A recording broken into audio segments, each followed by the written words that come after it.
there are a few things I will be looking at that would help our editing experience, right, when we're working in Davinci Resolve, because I know I've mentioned this earlier that Davinci Resolve is GPU intensive.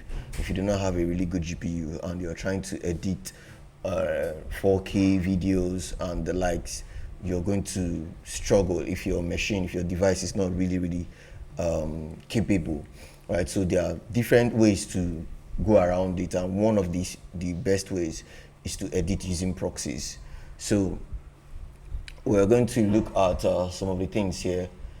We're going to look at now most of these options. The mark is just to mark in and out. It's not really, how will I put it? It's not really important, because you may be able to do it within the edit page, because you're going to see marking in, marking out, where to set your playhead. So there are why is this in playing out? Okay, there are different ways to actually do all of that, right? So what we are now going to do, just give me a second, let me change the audio from here to my headphone so it doesn't disturb the call.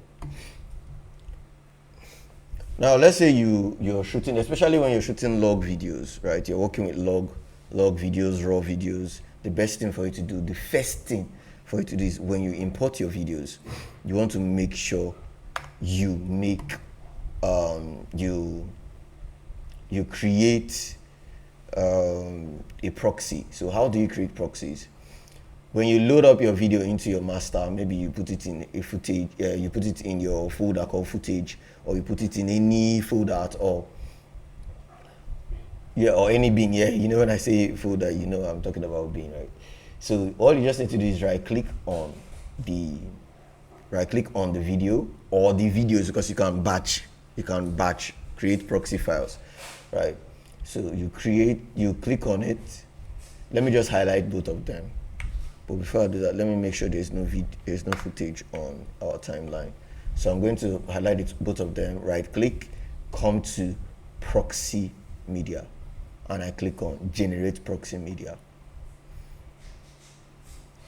Now, it is going to use the default settings for proxy media. The default settings would work, right? But some other time you would want to set how you want your proxy media to be. One, for efficiency. So I'm going to cancel this now, and we'll go into our preferences. Then we'll look at how I set up my proxy media. So all you just need to do is you click, there's a gear icon here at the bottom right corner. The gear icon here at the bottom right corner, you just click on it. Then you're going to see two parts. You're going to see one for optimize media and render cache. Now for optimize media and render cache, you're going to see proxy media resolution. We are going to change it from choose media resolution automatically. I don't know if you can see these options. Awesome. So you're going to click the drop down and put it at somewhere around 1/8 to quarter is fine. All right, somewhere around 1/8 to quarter is fine. So we are going to use quarter. Okay, then proxy media format. Now proxy media format, to get a very good result, right? ProRes is good, right? ProRes is really good. Don't use H.264. Don't use that. It's very heavy. All right, so ProRes is good, but what I use majority of the time is DNX HQ, high quality. All right, that's the proxy media format. The optimized media format is the same thing, so I'm just going to set it at the same DNX HQ, the same thing, DNHQ, right? So you can now check enable background caching after 5 seconds. This is the culprit for making some of the projects that you're doing freeze. Do you know why? Because every 5 seconds it's trying to catch what you have done. Now when the catching starts, you will not be able to do something. You're not able to do some things, right? So normally what you might want to say, let's do this every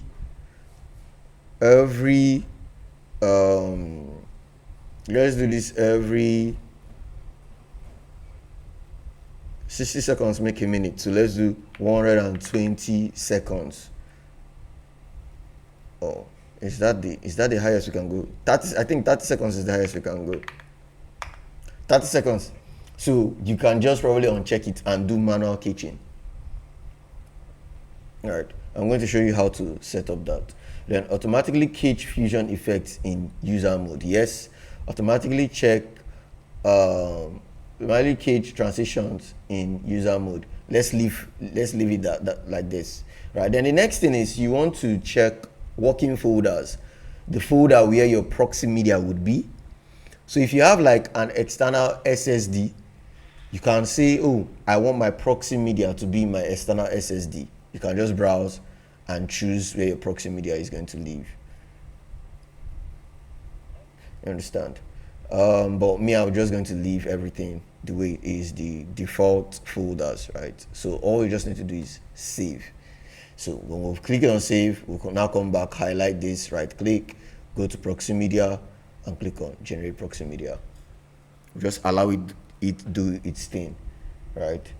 Now you see that it's somehow faster than how it was generating those media prior, because if we choose automatic, depending on the amount of footage and the size of the footage, it might choose a higher quality that is now going to take some time to, like, generate the proxy media. But normally this is actually the first thing you have to do when you bring your footage into Davinci Resolve.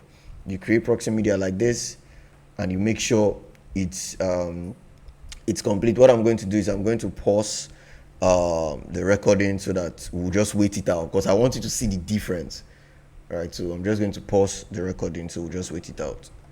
So what is the workaround for editing 4K videos inside Davinci Resolve? If I say, oh, 4K videos are going to, if you're editing on a 4K timeline, it's going to drag your PC. Now this is some of the tricks that I use, especially when I was using a PC that could not really run Davinci Resolve smoothly. So this is what I do. I shoot all my footage in 4K. Then when I come to my timeline, now this is a timeline, I'm trying to create a new timeline. Right, when I'm trying to create a new timeline, I have to uncheck project settings, use project settings, because it's going to be default. Right, so I'll uncheck this. Okay, when I uncheck this, I want to come to format. I want my, let's say I'm working on a 16:9 timeline. I will leave it at full HD, though my video is 4K. My video is 4K, but I will make sure my timeline is a full HD timeline. Another thing, I want to make sure that my frame rate, my frames per second, is the same thing. If I shot at 30 frames per second, let here be 30 frames. If I shot at 24 frames, make sure here is 24 frames. Okay, so I'm going to take this to 29.97, which is a good spot, even though you shot at 30 frames per second. Now, I think that's about it. Let's just do create. So this is a new timeline now.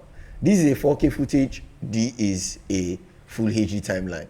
Now, when we drag this and we bring it to our timeline, right, you're going to see an icon called HQ. Right now, that HQ is showing us that it is our proxy. Okay, let me show you another thing that we are going to do. Okay, now to get a smoother playback when you have loaded in your proxy, your videos on your timeline, you will come up here. This is where we now begin to use these things. You're going to see proxy handling. Click on the drop down and change it to prefer proxies. Now, the reason why we are using prefer proxies is so that it's going to use the proxy on our timeline. So when we play back, everything is going to play smoothly, even when we are on our playback timeline. It is full resolution we are playing back at. Let me repeat. The reason why we are doing all this is so that it's going to help your editing experience in Davinci Resolve, especially when you're working with high footage and you're doing so many effects that your PC may not be able to handle. So we are just optimizing our Davinci Resolve to be able to play back our video smoothly, play back what we are doing on our timeline smoothly. So there are so many ways to do that. The most effective way is proxy, using proxy media files. Now, but when you create a proxy media file in your media pool and you bring it to your timeline, what you have right now would be the original footage. Let me try to explain. Go on.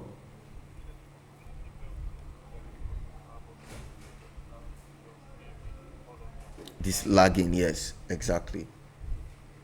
Because what you are,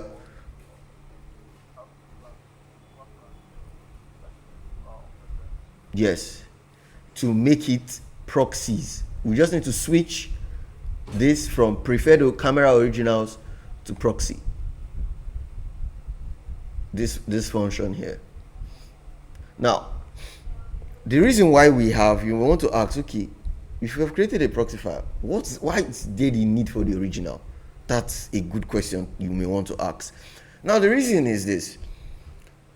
There are settings you will do for your proxy in the preference. What we did first, we switched to DNXHQ, right? You might go and select a lower resolution proxy media, right? And you now export. You now want to check that, export proxy media. Your quality is going to be very, very poor. Some persons, these are some of the issues we face, where when the person is, rendering his file, he went to check that, render the proxy file. You're not supposed to render the proxy file. You're supposed to render the original media. The edit we are doing is a proxy, right? All the things we are doing is on the proxy media. But as we are doing those edits there, it is still affecting the original media. It makes a lot of sense, right? So it's just like I have this guy. Let's just say I clone myself. Now I clone myself. This my clone is having an experience, and every experience that my clone has, I have it too, but I don't need to be there. Understand? I don't need to be there to experience it. So that's how proxies are. So the main thing I want to get is, after we are done editing and we are rendering, our final file will now be our original content. Okay. Yeah, so that's why we now have proxies. If we now go ahead and leave our playback to full, we can have a smoother experience. But now for lower, this will not affect you because your PC is really decent. If you do all of this and you leave it at full playback, you can get like good FPS from Davinci Resolve. FPS meaning frame per second. Yeah. So now another way the playback is to come to timeline resolution and drop it down. Now, if you drop it down to quarter, you will notice that the quality of our playback, or our viewfinder, what we have here, it has dropped drastically. Now, the reason why it dropped is so that you can easily it will be fast. Everything we're doing will be very, very fast. You get? But when you are color grading, I wouldn't advise you do this. Because when you're color grading, you want to see quality. You want to see what you are doing, right, for your color grading. Okay. So what I advise most persons to do is You can just put it at, you can put your playback to half is good, right? But me, because I know my PC can handle a lot of stuff, I'll just put it at full. Okay, now the quality is very good. So yes, the color grade will still be on the proxies. Now, another thing, okay, another thing to add is we've already done proxy handling. It's you can see it's on preferred proxies. So this option, a faster way to do it is here. Okay, like I said, there are some things in Davinci Resolve that the option is like repeated. So instead of you to do it there, you can do it here. You understand? So playback. The next thing is render cache. This render cache now is, do we want Davinci Resolve to render our timeline so that when we do particular effect, it can play smoothly?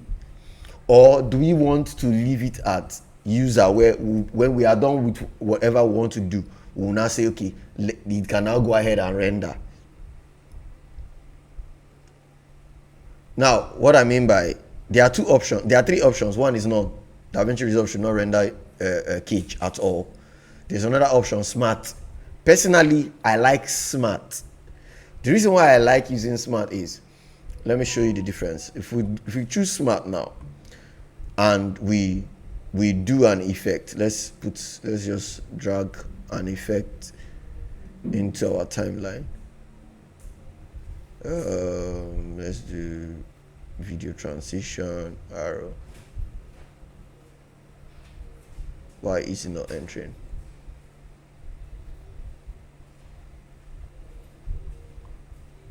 What's going on? Just give me a second. Okay, let's do this now. We've done this, you're going to see a red line on top of our timeline that is moving. Can you see the red line?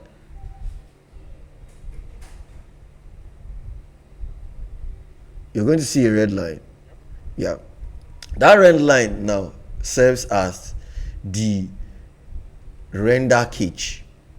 If it's red, if it's showing you red, it's telling you that when you play this thing back, it's going to lag. But the reason why it's not lagging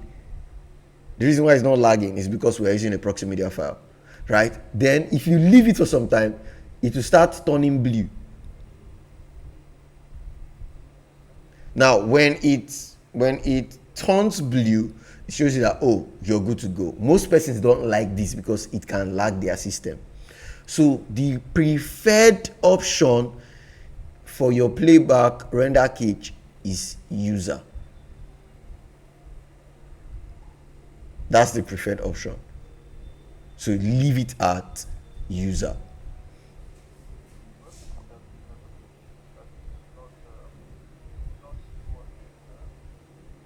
You will see it. You will see what you have done. All right. You will see it. But this user now utilizes the settings that we did in preference, right? When we talked about enable background caching, automatically cache transition in user mode. Are you seeing it? User mode. Yeah. So that is for, if you check now, the blue this thing is not moving again because we've changed it from smart to user now, and we unchecked the enable this thing. We unchecked it, right? Now you may not want to do some of all these things if you know that, okay, you have a decent GPU and you're already working with proxy media files. All you just do is just go back to your playback resolution and drop it at half and you're good to go. The reason why I'm taking these steps is because there are some times, you can also want to like maybe teach somebody else who has a lower PC that is not up to yours. So it's a good knowledge to have, right? Yes, my PC can handle like main things that you throw at it, but it's good to also know. You understand? It's good to also know these things just in case, like maybe you are caught in a situation where you're not editing with your normal setup. Maybe you just want to help somebody do something in their own setup. You just know that, oh, you're having lags. Okay, this is what to do to reduce the lags on your timeline, right? But people who use Mac from M1 Max upwards, they don't care. They can edit a 6K timeline and they are good to go. Right, I'm not using that kind of GPU. If I'm using an RTX probably 5090, I won't be bothered, right? Because it's just going to handle everything. Okay, did you understand this? But I know it can be a little bit confusing, right? But do you understand it? Should we run it back? No, I don't think so. Okay. All right. Awesome. That's good to know. Let's move on the playback. So the rest things here are delete render cache. Why will you want to delete render cache? Render cache uses up your space. Okay, it uses up your space. So sometimes you want to do house cleaning. Now, let me put this out there. Disclaimer. Davinci Resolve not just uses a lot of processing power, it also consumes a lot of space. A lot of space. You see Davinci Resolve, Premiere Pro, After Effects, and Blender. You see these corporates, these 4 things I just mentioned, they will just be draining you. I had 180 gig free. Why am I seeing 4 gig? See all those videos you're editing, their cache is being stockpiled.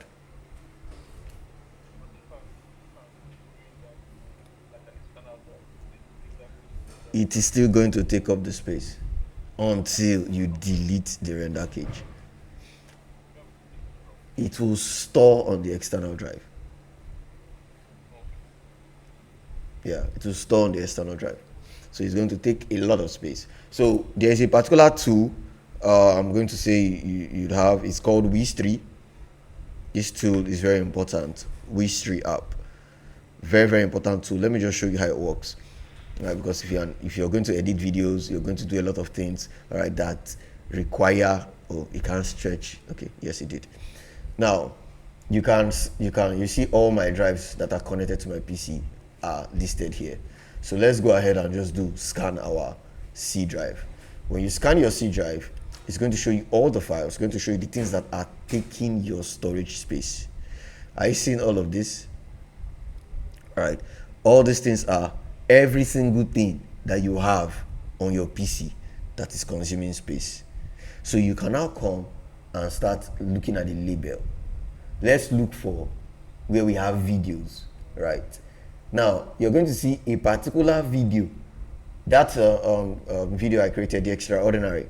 Only that video is taking 31 gig. You can see here, only that video is taking 31 gig. Then my October folder is taking 89 point something gig. Then my Magic folder is taking 180 gig. My Vinci folder is taking 203.5 gig. Then my video folder in general is taking 253 gigs. Now let's look for if we can see cache. Now look at cache now. We have our cache. What is our cache taking? 25 gigs. All right, our cache is taking, it's a lot. So you need these two to be able to, and you can target, okay, what I really want to delete. You can target, see Davinci Resolve Studio is taking 7.5 gig. I think this is the I think it's an update. I think it's an update. So it's going to show you every single thing, right, that is taking your space, and you can just move and see what their names are. Now, mind you, please do not delete app data. Okay, don't delete app data, please. I'll show you how to, clean up some stuffs maybe later on. But the things that you want to clear off are maybe files that are no more useful, delete them. Then catch. When you're done with a video and you've uploaded that video on YouTube, you've uploaded that video on social media, right? You already have the rendered file for it. Go ahead and delete the cache. If you know you're not going to use the cache file anymore, go ahead and delete it. Understand, to save up space. Okay, so I do this regularly. I clear off my cache and all of that so that I can have some space. So that's just like an added. The name of the app is Wiz3.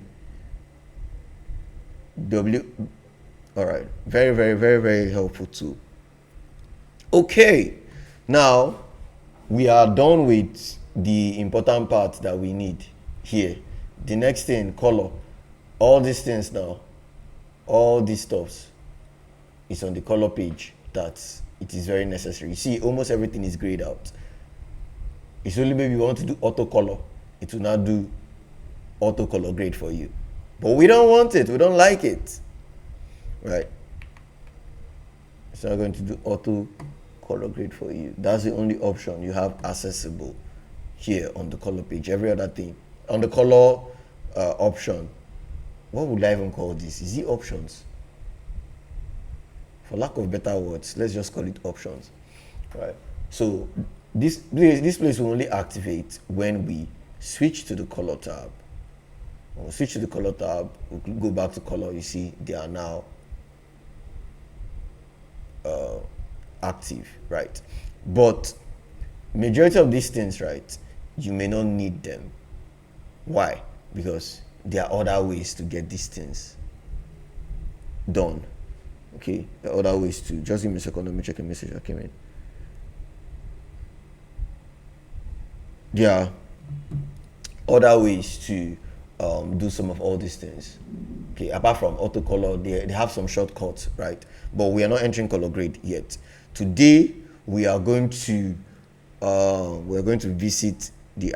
I said we are going to look at the final thing we are doing is these proxies, right? Proxy and playback for the editing page. Then we said we'll now go into Fairlight to talk about how we are going to treat our audios. All right, but this is what I want us to do. This is what I want us to do before we go into Fairlight, where we start doing or should we just do it? Because it's not much things we are doing there. Let's just do it so that our next class now will not be editing proper, because I think we've touched all the proper tools that we need. We touched all the necessary things that we need to know on our editing page to now get to work, right? So to really get to work, because I want you now, when we get to that part, we need to be able to start. I want you to start creating stuff that we can post. There are stuff that you know that okay, you're proud of. It's decent for you to post. Maybe 30 seconds, maybe 1 second, 1 minute. You can just talk about a few things and edit it proper, right? Now, let's move to the Fairlight page. So the Fairlight page is connected with the musical sound. When you click on it, the only thing it's going to bring is your audio. So if you have multiple audios, right, all of them are going to be displayed here on the timeline. Okay, so let's play this back. Can you hear the audio? Okay, give me a second. I think some of these things I was doing I didn't record. Let me repeat them again. Let me repeat them again.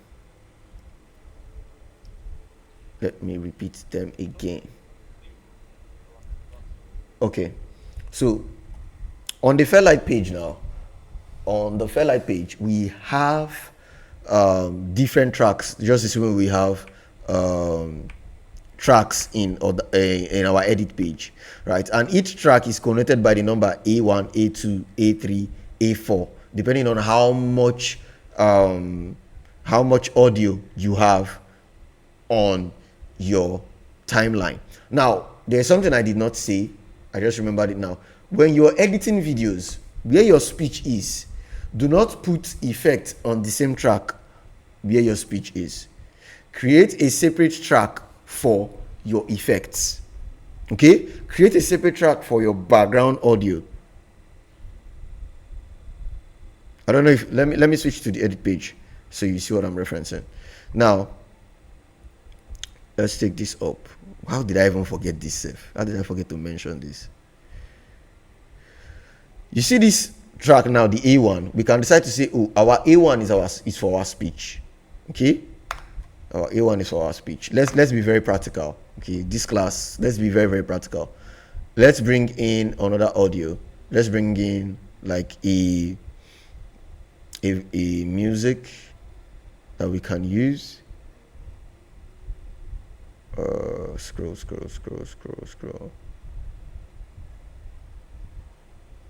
Why am I even scrolling to that? Okay, let's bring this in. Right now, this is our background music. Okay, now it's good to color code distance. We can say our audio can be color coded to orange. This audio is our speech, our dialogue. Our dialogue will color code our dialogue to be orange. Then our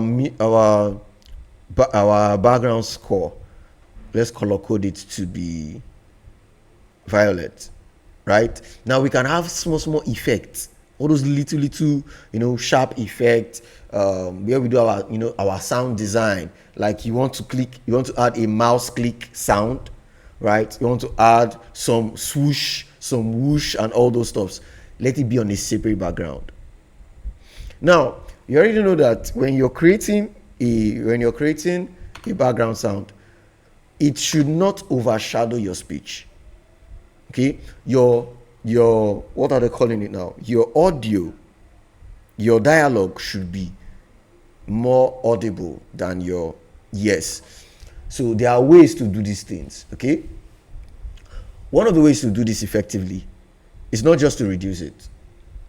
That is one. We are going to reduce it, but we are going to separate the frequency.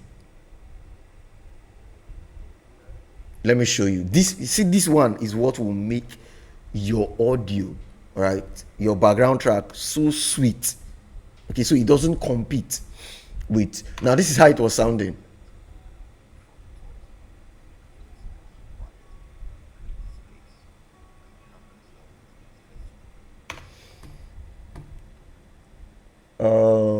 Let's go into the Fairlight page, right? Fairlight page, we have our A2. So what we are targeting for now is we are going to go back to A1 and we're going to look at the effects that we're going to add to help clear it again. I'm going to repeat that side. So for this track now, we're going to come here, click on the plus icon. Now see, pay attention. What we are doing is on the A2, not the A1. Remember, A1 is our dialogue. A2 is our backing track, right? So we're going to click the plus icon, and what we are going to do is EQ. We'll now click on EQ. So the EQ now shows us our band. So what we are going to do now, we are going to add band 1 and band 6. Sorry. Yeah, this is on the background sound. What we are doing now is for the background sound. So we are going to add band 1 and band 6. We are now going to drop here, drag 3 down, drag 4 down, and drag 6 down a bit like this. Drag it down a bit. So we've not reduced the audio, the level of the audio. What we just did is separate the frequency. So what we did is the sound is not going to compete. Now if we come to because we are still going to add EQ to this our what are they calling it, to our dialogue. Okay, so let's say now see how the graph is for our backing track, for our background sound. Let's exit. Let's say we want to add EQ now to this is how it is. What we're now going to do is add band 1. Now to get a good audio, like to get rich, we'll add band 1 and add band 6, but we will now shift band 1 this way. So the band 1 and the band 6 is giving us rich depth, rich tonality in our sound. So you always add those frequencies, but I like touching it, I like tweaking it like this. Let's play it now.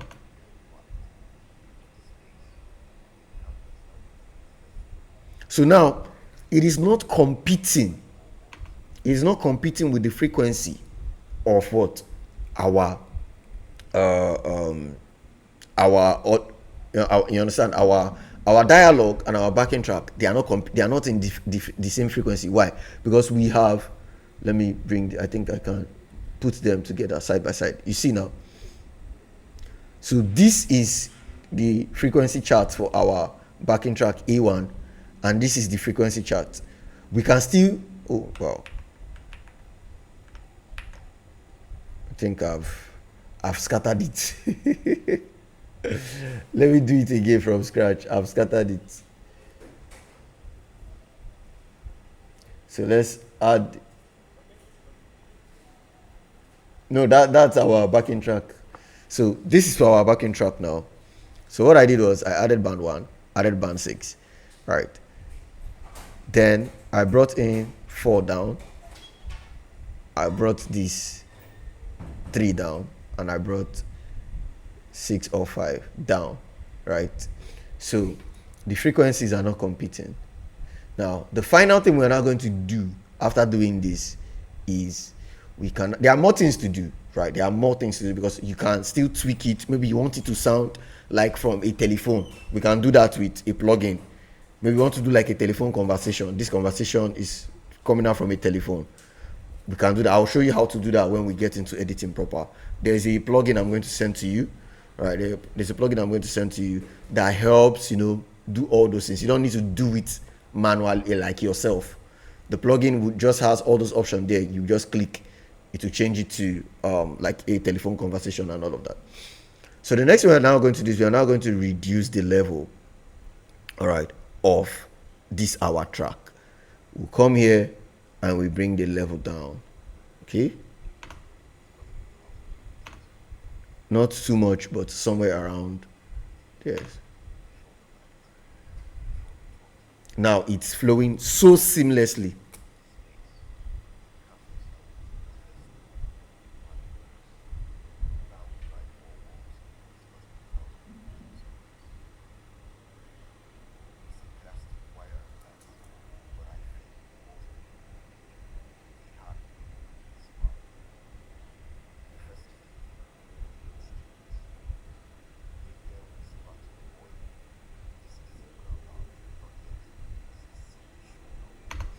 So with this now, the frequencies in our backing track is not competing with the frequencies in our dialogue.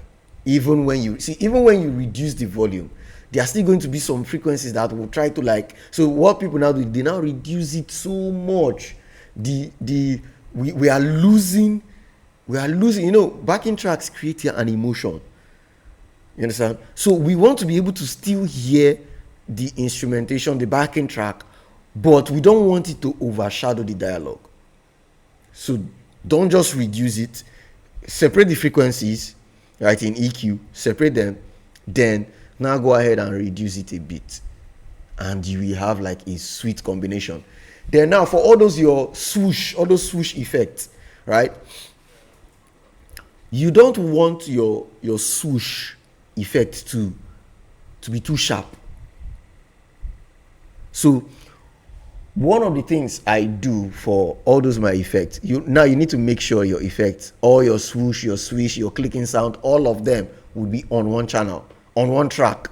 So let's say we are going to leave all those things in our track A. Okay, let's just drag some random effects. Control. Let's look for sound effects.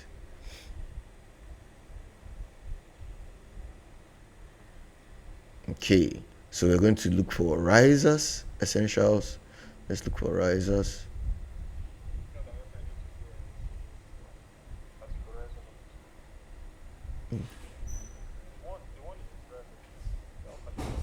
Yes, just like this, just the way this is. So let's look for risers, correct? So we are going to drag this one in. Now, do you know when to use risers? Okay. I let's finish. Let's finish. So we don't go all over the place. Right. Let's so that we don't go all over the place. But it's good to know, since we are now talking about audio, it's good to understand when to use some of all these audios, the emotion you're trying to convey, and all of that. But let's just go through the effects I'm going to use for my noise reduction, the SR, the humor, and all of that, because that part wasn't included in the first, when like I didn't record that part. So let's go ahead and do that. Now we'll come to our A1. This is our dialogue. Now we've already treated our audio in Audacity, so it's a little bit good. Okay, so let's see what it looks like with our backing track.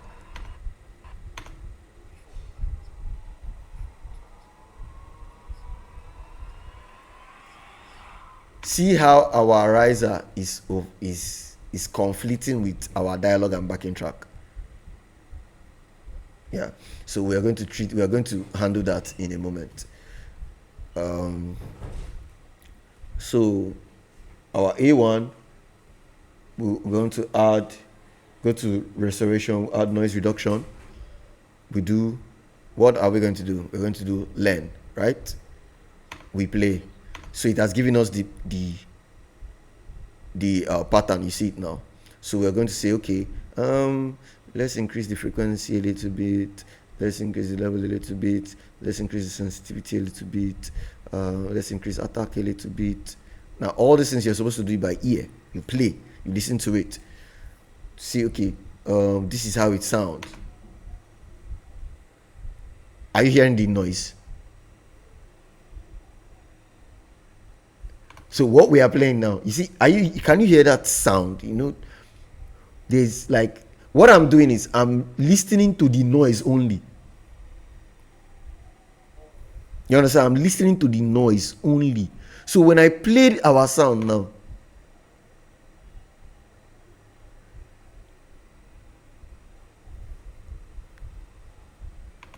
you can hear those little static sounds, right? So that's what we are targeting. And when you play it, you're going to see the frequency where those things are showing up. So we are now going to say, okay, I think we like that. We like what we've done. Let's go ahead and leave it on. You see, all those static sound, it has removed it.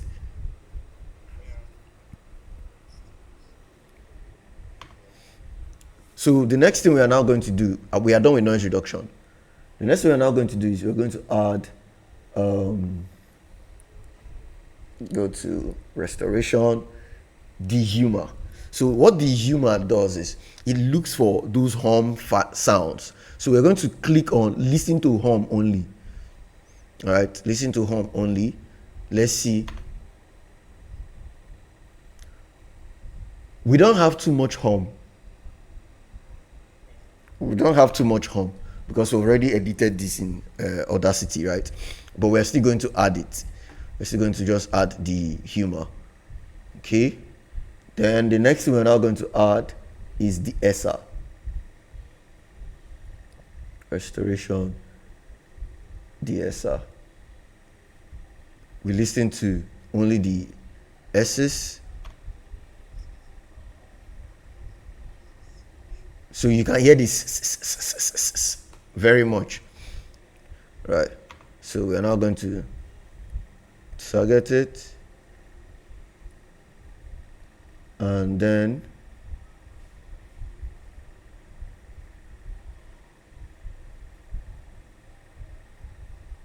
yeah. So there's something I did not show you first.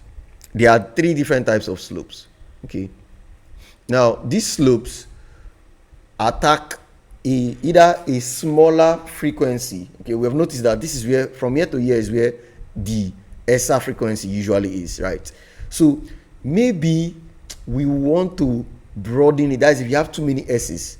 Now, the reason why we don't have too much S's here is because we already treated this audio a little bit in Audacity, right? But if we are doing everything, if we do not use Audacity and we're doing everything here, sometimes you may want to say, let's increase this. Let's target a wider region and let's hear it.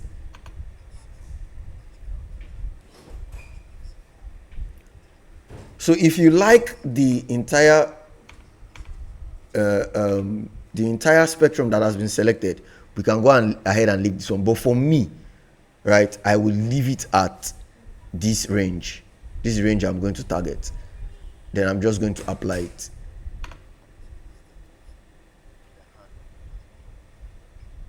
It's very clear.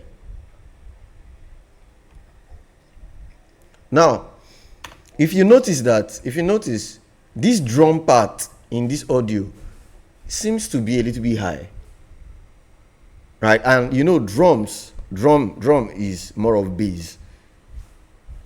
So what we're now going to do, we are now going to go back to our A2, click on our frequency, then drop down number 1 a little bit. Why is this thing scattering now? Why is this thing scattering?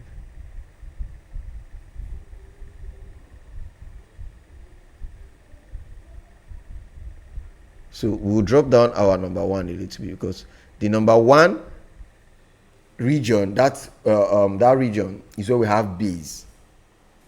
Okay, from here to this point is where we have our bass. Okay, from here to here is where we have like our mid range. Then from this part is where we have like our treble, where you want to like is a high pitch. So if you want to reduce the high pitch, is from this region.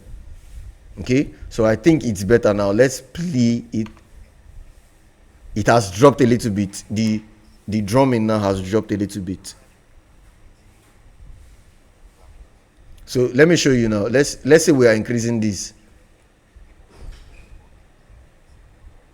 You see, the bass has increased. So we drop it.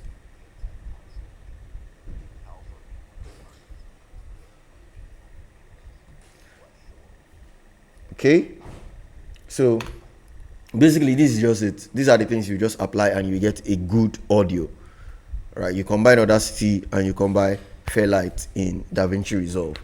Okay, so let's now talk about sound design. Let's talk about sound design now. Now,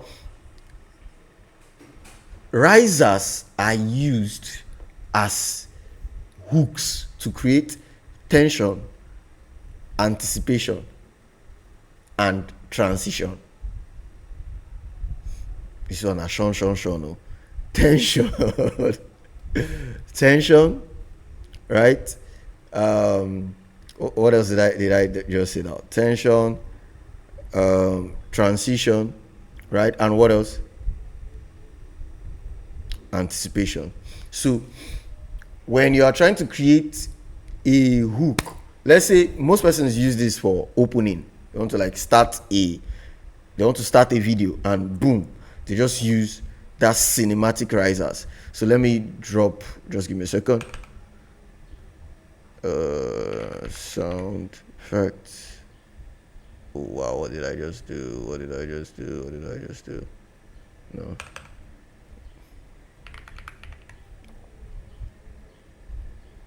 Yeah, this is what I'm looking for.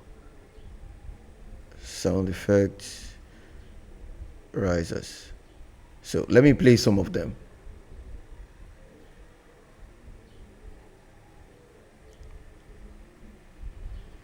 A riser like this is used to build anticipation. You understand? It's used to build anticipation. There are different types of risers. Right? There are different types of risers. And majority of them fall into these 3 categories, attention, retention, and anticipation. Okay, the risers that build anticipation, they go from low to high. Let's zoom in into the audio spectrum of this riser. Are you seeing it? It goes from low to high, then it now goes into low. Okay, so a riser like this, where I'm going to bring it is even before our main distance starts. So Let's say I'm not doing anything, nothing is happening, I'm just walking. Walking. Then when it gets to, you can now use it to, but this one is too long. So things like this, what I do is, we can now make it faster, right? By going into our change speed, right? And change the speed of our riser. So it happens very fast, it's too slow.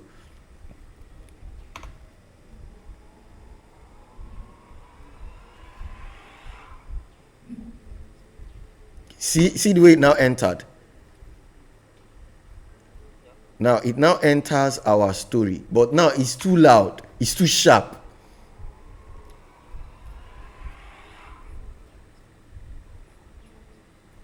So since it's too sharp, what are we going to do now? Remember, this A3 now, it is all our sound effects like risers, like click, and all of that will be here. So that when we now take it in, when we now go back to the Fairlight page and now add a layer of adjustments, it's going to affect everything on that track.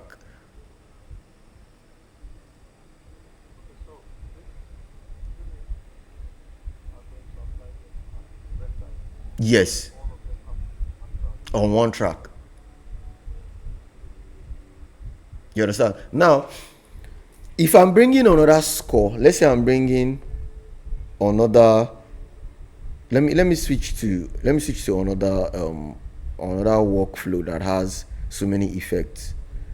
Let me switch to another file, like that extraordinary file that has so many effects. Then we'll now go into the. Let's switch this timeline. It's going to be extraordinary timeline. Yes. Now, you can see so many effects, so many sound, audio, so many stuffs going on.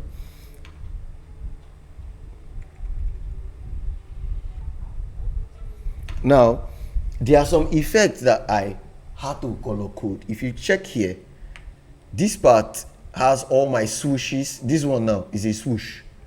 Swoosh, yeah. Swoosh sounds like, no, not this pink one. This is my dialogue. This one is my dialogue. Okay? All this is my dialogue. Yeah. So this one now is a fluorescent for my light bulb. So let's do this. Let's cut out the dialogue. So you're just going to hear only the effects. You see that effect that I was doing? This effect that I did. Okay, let me explain them as they come, because some of them I layered them. So we have this cinematic music, all right, that is going to help us for our intro to create. I use it to create anticipation. This is the sound, right? That tum tum tum tum. It creates anticipation, and it also plays with our text. The way our text is being displayed is coming up in the screen. Yes. So let me play back. So you see. So it helps build anticipation. Then this keyboard sound now is for the lower text, a short film by the Frost King, right? Then as that begins to play, our riser now comes in. You can hear our riser. Our riser comes in with a swoosh. Why did I use a swoosh? Swooshes are used for movement. Okay, so we've talked about it is a kind of sound effect that is riser, and we said risers are for what? Attention, retention, attention. My head is lagging. Attention, transition, and what else?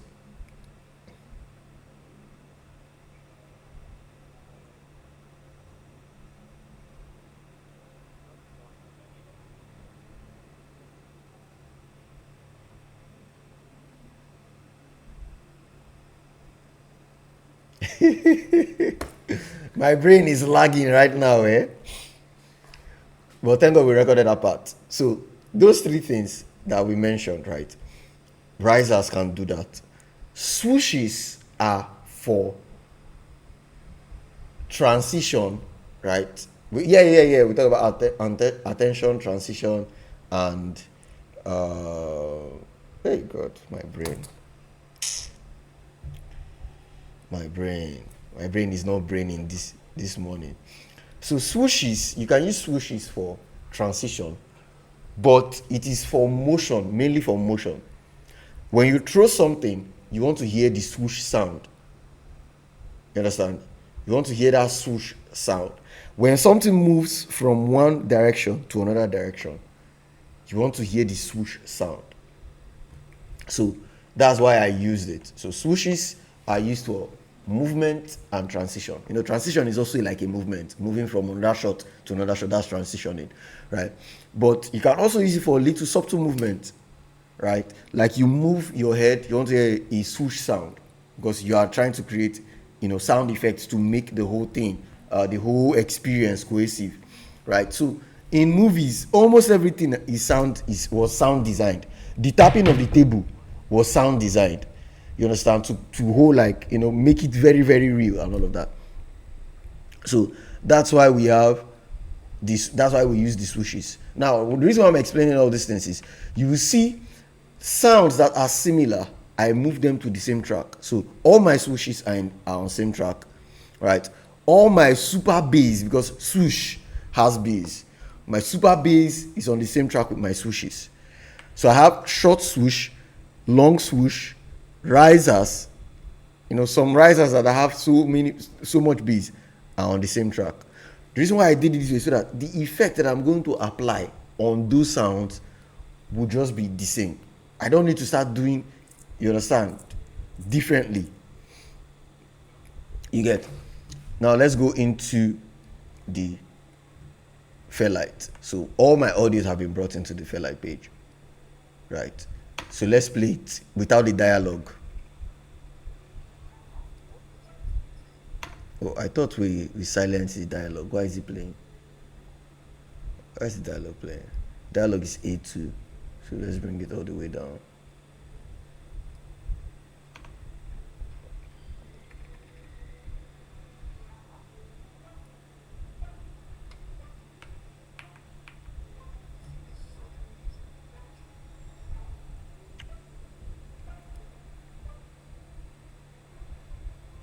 So after that super bass played, there is a riser. Sometimes when you want to create transitioning, right, into another footage or another sound, most times I use risers not just to transition video clips.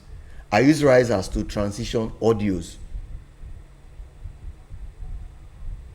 You understand? I use risers to transition audios. So since I'm switching from one audio, this to another sound, so there is a riser. It is the riser that introduced that sound.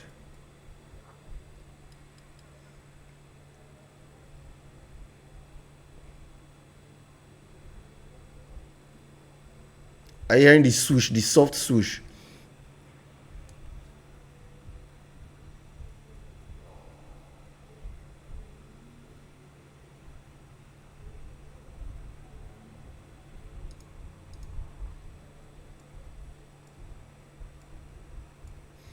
Now, all these sounds are not competing with each other. You can hear them individually. You understand? So you now have to prioritize which sound do I want. First, you know that our highest priority is our dialogue. That's our top priority, dialogue. Right? Then, since our top priority is dialogue, the second thing that we want to be a little bit soft is our backing track. We don't want our backing track to overshadow our little effects, right? So we do that separation of frequencies to our backing tracks, right? Then for our effects now, what we are now going to do is we will now make our effect not to be too sharp. So how on earth do we do that? The way we do that is by using this plugin. All right, we'll go to audio, go to effects, VFX, VTS. You're going to see it soundly by place it. So what we do, you drag this and you place on a clip. It will now bring this dialog box. It's going to show you speaker, right? It's going to show you space. You can now decide to choose. We want it to sound like you have so many options. We want to sound like I'm in a room, right? So of course, the effect is taking place in a room. Now this part is going to be time consuming. Why I say it's going to be time consuming? There are some effects. Let me say you took a shot outside. You can't use a room. You can't use room sound to sell that effect. Let's say for instance now you're in an elevator.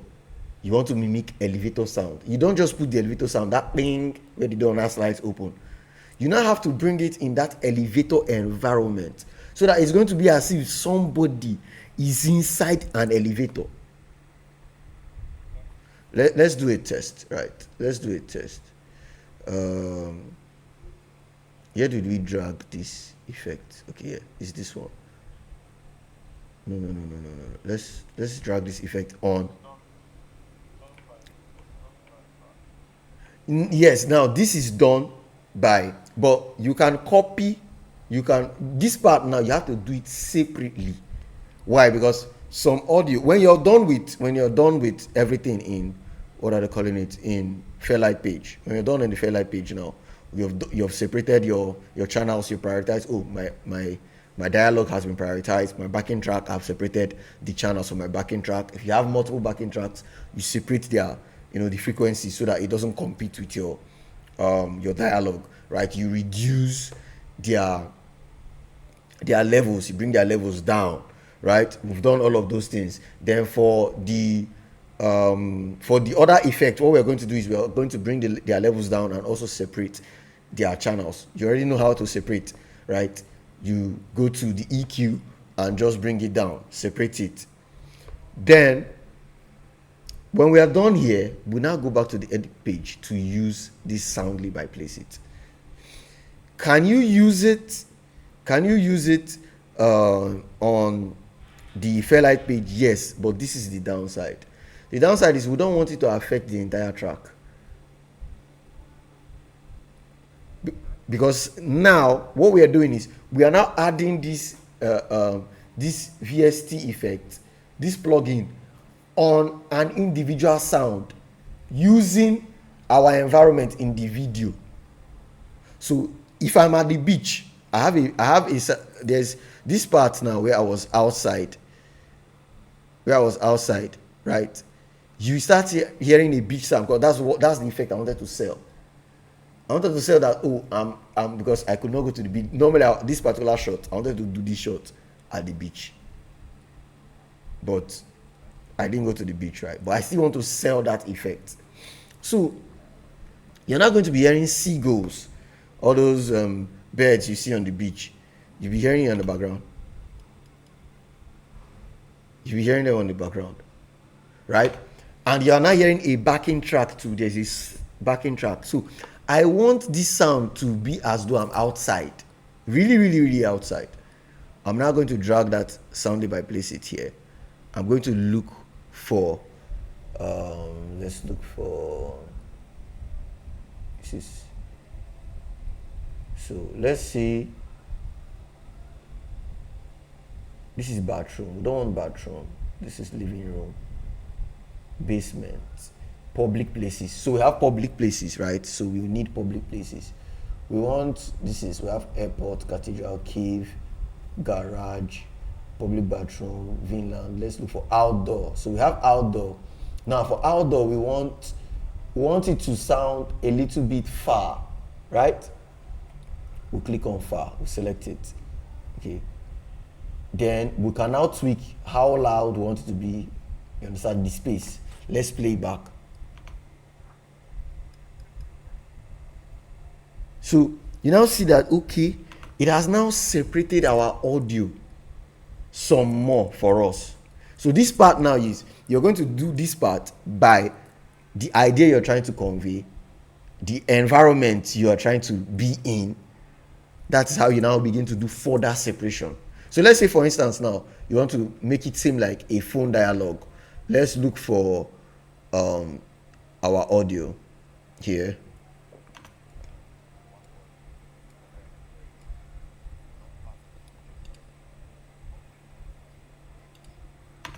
Okay, so let's go here. We are now going to bring the sound, place it here. We'll say, oh, we want it to mimic no.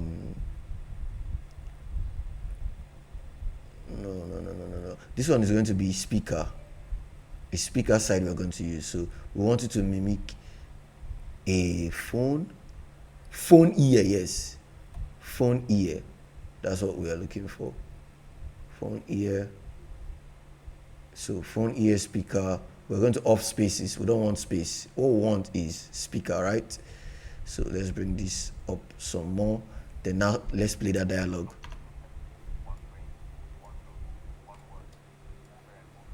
Here I sounded now. See, it is crazy.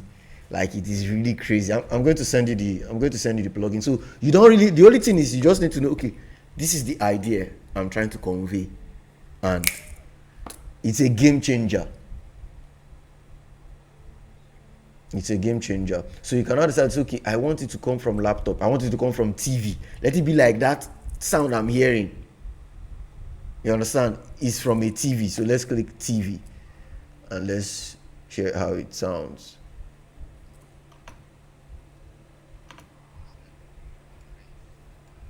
You see, it's different now. So let's say, okay, we want it to be walkie-talkie or megaphone. Let's do megaphone or announcement speaker. Let's do announcement speaker.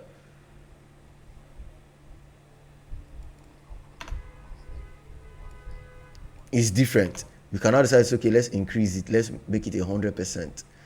Then let's change it from announcement speaker to megaphone.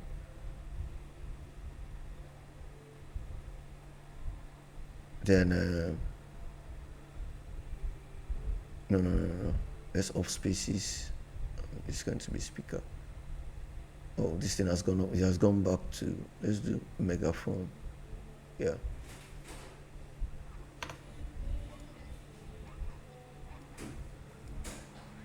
How it's sounding.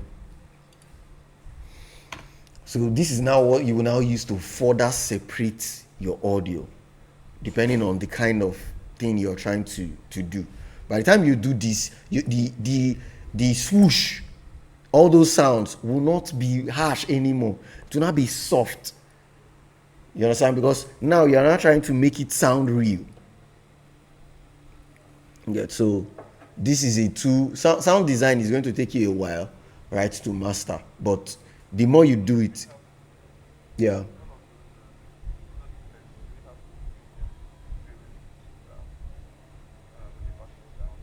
Yes.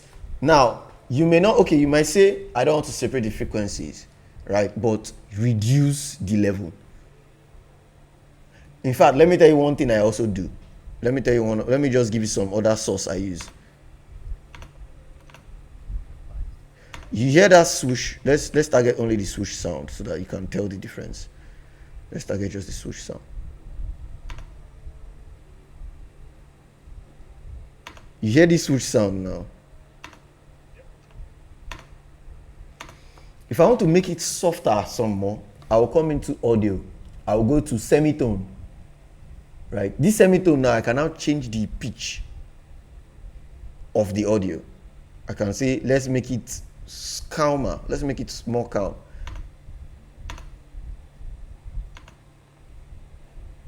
Did you hear the sound? So now it's a little bit soft. Okay? You can decide to say, oh, let's make it harsh. Let's make it harsh. Let it disturb somebody's ear. You hear the sound now. It's now hard. So this is another way to really work on it. Let me make sure I remove every single thing I have done. I've added on this track. Good. Let's now go back. So sound design takes a lot of time. Sound design takes a lot of time. So you need to pay attention to details, how you want it to sound, and all of that. You do all of those things, then you're good to go. When you're doing this, is it possible to remove all of the sound or set it at like have the sound center line or put it at the center line? Yes, now the downside for that is you want all your sound, all right, to sync with your video. Okay. You understand? You want it to sync with your video so that this effect doesn't come to a place where it doesn't meet where I'm transitioning now. I want it to be at that point. So I do my sound design, all right, inside, like when I'm done with my footage, when I've cut my footage, right, when I'm finished cutting my footage, and I start doing my sound design. So that's all. Okay, yeah. Now sometimes I look for my backing track first before I start editing. Yeah, I research for my backing track first. How did you look for? Yes, search for my backing track first. When I've got to your backing track will give you the backbone of the kind of sound effect you are now going to use, right?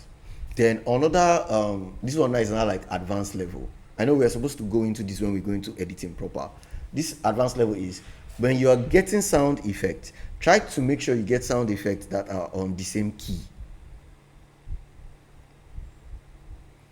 I'm going to give you an app, right? I'm going to give you an app that tells you, that dictates. You can even install it on your phone. Where you just play it back. When you play it back and your phone hears it, to tell you the key where that sound is on, right? The reason why you need to do this is, now I took my time to do this. Like it was painful to do. It's painful to do. Why? Because the sound effect that I got are random sound effects. Normally, this is what you're supposed to do. You're supposed to be very organized. You're supposed to get similar sound effects in different key of A, B, C, D, E, F, G, back to A sharp, C sharp, F sharp, G sharp, and A sharp. These are the like musical notes. I think there are about 12 of them. Yeah. So you're supposed to get your different sound effects for those keys. But in case you don't have them, you can now changing the pitch of a sound will change the key. You understand? So when you bring them inside Davinci Resolve, you can now decide to say, okay, I want this sound to be in this key. You see, I'm transforming this from the key of C, I'm changing it to the key of whatever you want to transform it to. But that means you now need to know the numbers that are associated with keys. Let me show you what I mean. We have from 1 to 24 in our semitones, and our cents we have 1 to 100 in our cents, right? So we're going to leave the cents at 0. Okay. Now for our semitones, because this is what helps us change the key for our sound.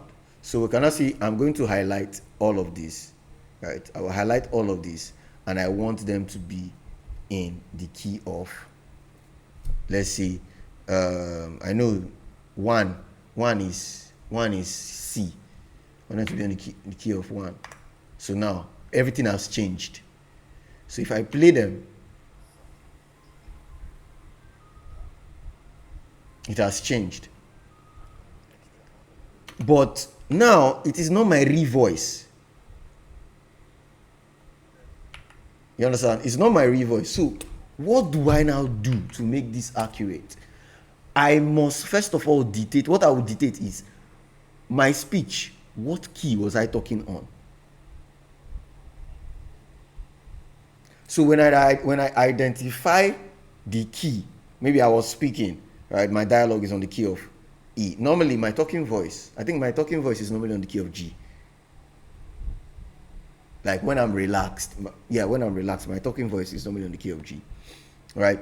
Now, since I now know that my talking voice is normally on the key of G, I'm now going to look for, okay, the semitone for G should be C sharp. This thing you must know this thing. C sharp. So we have C sharp. After C is D sharp, E doesn't have sharp, right? So I have 5. F has sharp, F sharp. Then after F is G. So it's around that, just say 1, 2, 3, 4, 5, 6, 7, 8, around 8. So I'm now going to move all these stuffs now. Move them to 8. Right? Either -8 to make it deeper or +8 to make it lighter. Remember I said we have 12, right? 12. So we have 12 on the high side and we have another 12 on the low side. That is making it total what? 24. You get? So what we are now going to do is we are just going to find that. The first thing is to, now this, like I said, this is advanced. This is like really, really advanced. You get to find out your tone, your dialogue, what key was it on, right? What key was it on? Now, this particular technique is not for all scenarios, because you and I will have different vocal range, especially if I'm having a dialogue with you. So I'm not going to say, okay, because of my own dialogue is on the key of G, I'm not going to make everything on that key, right? This sells when it's just like a monologue. It's just me that is talking. It's one person, right? That is good. Then when it is multiple persons, what you are now going to target is your backing track, the key of your backing track. Because as far as dialogue is not something, it's not sing, it's not musical, it's not something we're singing, right? Dialogue can fall on any key of any backing track. It will work well, right? But it is better for this scenario now, for this case, you have to do it, you have to know the key of your backing track, right? To now begin to tweak the effect so that they will sell well. So your risers, your swoosh, and all those things need to be on the same key as your backing track. When we go, see, these things will not make sense until when we now go into deep, when I begin to make a particular project. Then I'll now show you, okay, if you are now going to transition to audio, you don't just cut one audio and put another audio. There are ways to do it. You understand? Just the same way you don't just cut anyhow for your footage and just go to the next footage, right? It's the same way you don't just cut an audio and just slap in another audio, except you are trying to sell an effect of maybe an abrupt ending, like you just want to, especially when you smash cut. There's a particular cut called smash cut, just as the name implies. You are just going from, let me explain smash cut. Have you seen this thing? They do it a lot in Deadpool movies, where somebody is just in an office, right? In an office, and they are just, talking. A very slow song is playing, right? Then all of a sudden, somebody is smashing from the window, brash, and just starting cutting people and all of that. Next thing, the whole music changes, and you understand, to an upbeat stuff. That's a smash cut. In these cases now, you can now decide to say, okay, you are just jumping from a very slow song to boom, a hard rock, or metal. You get, then you can get away with it, right? But normally, if you're going to transition from audios, you need to bring things like, cinematic risers. You need to add bars, add sync pad, all those things, so that it will transition smoothly from one. Because sometimes there are something called beats per minute. The beats per minute of a particular track can be different from another song. You get? So if that particular song now is an upbeat song, you want to transition from slow to upbeat, what will happen? You are going to need something that is going to add like a transition element, like a catalyst, to move you from it, so that it will just sell it. So one of the things I like doing, I like layering the audio that is going to start inside the audio that is ending. Then I reduce, let me show you, okay, graphically what I mean. See here now is another audio that is ending. Here is another audio that is starting, right? So I use my sub bars to max the one that is coming in. You understand? To mask it. So when I get to this point, as this one is ending, this one is starting.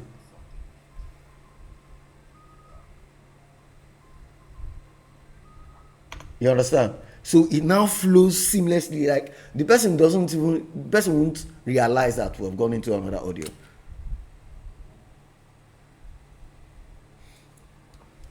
Yeah.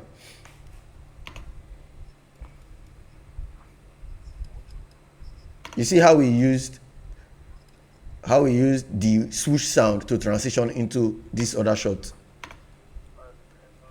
So motion and transition.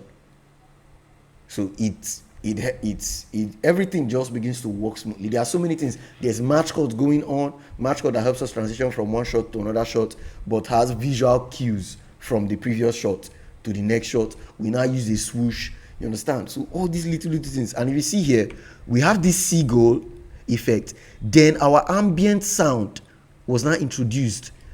It's now being played gradually. You can hear the ambient sound.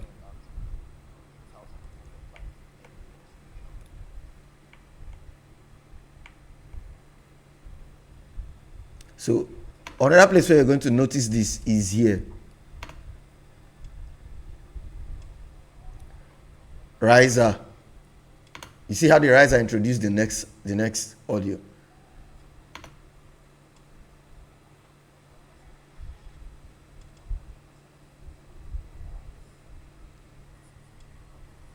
So this is just like, now I know, yeah, this is advanced, right? But it's good so that you know that, okay, this is the work that goes into us sound, right? So after treating my audio, I know that, okay, there are different things. I have my dialogue, I have my backing track, and I have my sound effects to do my sound design, right? So I need to look for sound designs that will complement themselves.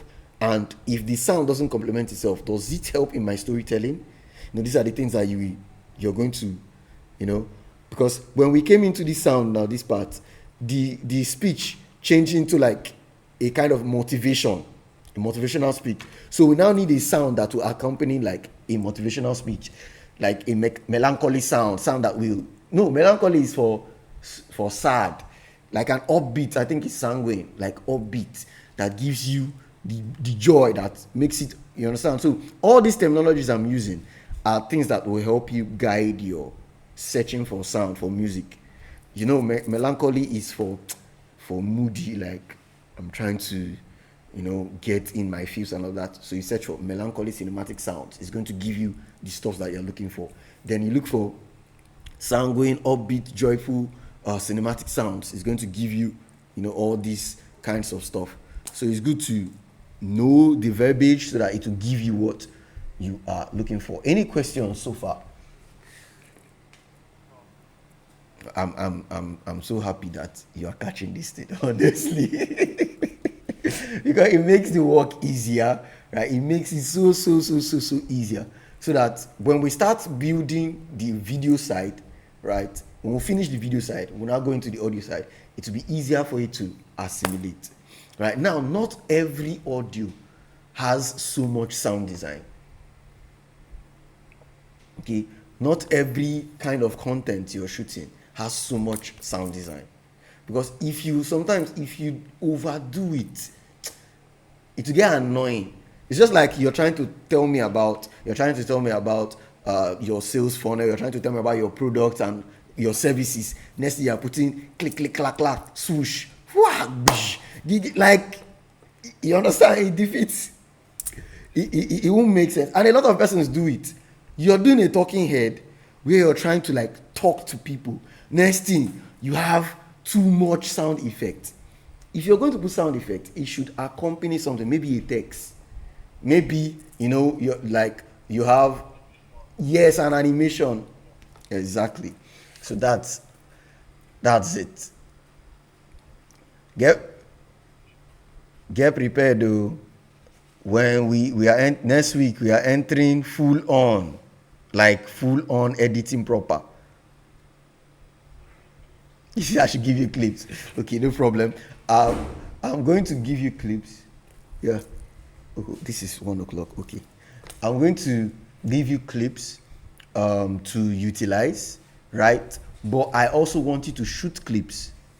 So what we are going to be doing is we are going to be creating concepts, right? Because it's a two-part thing. Is you are creating your films, you are editing your films. right? You're creating your films, you're editing your films. Then after this, you see know that we have a third phase for this, which is now the course creation. You have to record your screen, all those ones. I hope you remember. Okay, yeah. So by next week we are going into editing proper. So I want you to rewatch these videos. After this is done, I'm going to upload the video and send you the link. But go and watch the one from last week.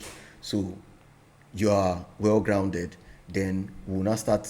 Have I taught you how I merge AI with creating concepts for my videos? Have I taught you like that my workflow? Okay, okay. Yeah, so I'm happy you already have a good knowledge in prompt engineering. Like you have a good rich knowledge. So there is a way I use, right, when I'm scripting, you don't need to do everything yourself. Right? You don't need to figure out where I'm going to shoot the position. See, AI can suggest camera angles to utilize to tell your story better. I use it a lot. I'm telling you, I use it a lot. So I use AI. Now, this is what I do. I have the backbone, like the concept. What am I trying to do? Let me give you like a rundown. We're going to end with this. So I have an idea to create a short film about how ordinary people do extraordinary things. This is the backbone, right? So how do I want to tell this story? I'm just going to nitpick few things. I'll say, okay, I want to create a video of how that ordinary people, it takes ordinary people to do extraordinary things, and it's all about consistency. It's all about showing up. I just have like scattered thoughts. Now, what I will now do is I will now carry that my scattered thoughts. Now go into maybe Chat GPT, Gemini, whatever one I have access to, and I say, okay, um, you have to program your AI to assume the position of an editor. So it now has like everything is going to answer you is going to come from a place of what? An editor. It's not going to answer you it's not going to give you generic answers. So that's the first thing I do. Tell it to assume the role of a cinematic filmmaker that has 15 years of experience that I've worked with. I will now mention the kind of people I want to create their style of videos that I've worked with, AK that Wicked that I've worked with. Just mention a few names because all these names you are mentioning, it will now begin to look at their data. You understand? So that's the first thing I do. Then I'm now going to say, I have a concept, I have this idea. I'm just summarizing, right? I have this idea for a short film, right? I'm using a Sony ZV-E10. These are the lenses that I have. I tell it the equipment that I have access to. In fact, for Gemini, I on my video camera. Gemini, you can on your camera, you can show your house to Gemini and say, okay, this is my house, this is what I'm working with. Tell me, how do I execute this idea with the things that you are seeing? So Gemini will now begin to take all the things that are already available from the video that it has seen and say, okay, wow, this is nice. Now it will now begin to take emphasis from maybe God's art. If I reference God's art in my communication, it's going to take God's art. It's going to take AK that Wicked. It's going to take It's Net. It's going to take few persons that inspire me, right? It's going to take all of them. Then I say, okay, let's do it this way. Let's do it this way. It's going to suggest it's going to create a script for me.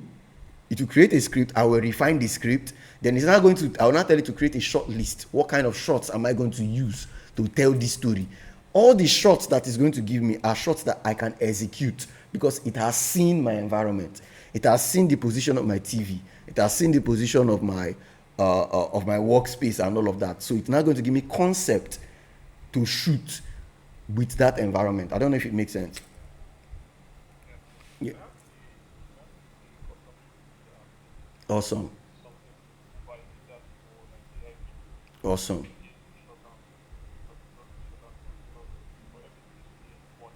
Awesome.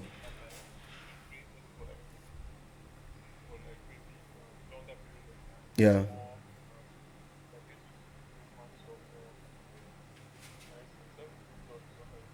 Okay.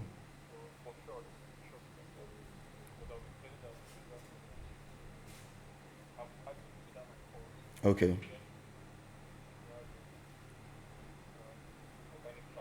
Okay.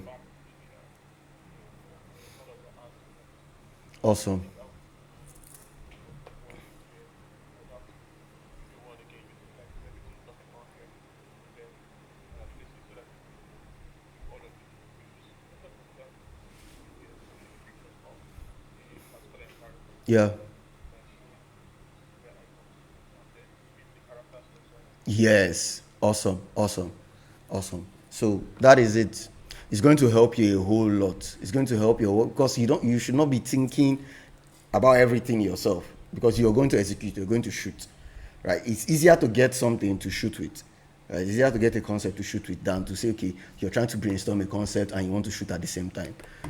All right. So from next week, we dive into editing proper. We'll create some concepts, we shoot, then we are going to go ahead and edit them. So thank you so much for your time and thank you for making this whole course easy. I'm telling you, you make it so easy. Thank you so much. So we are going to catch later on. Let me prepare for my next meeting. All right, sir. All right. Thank you. Take care.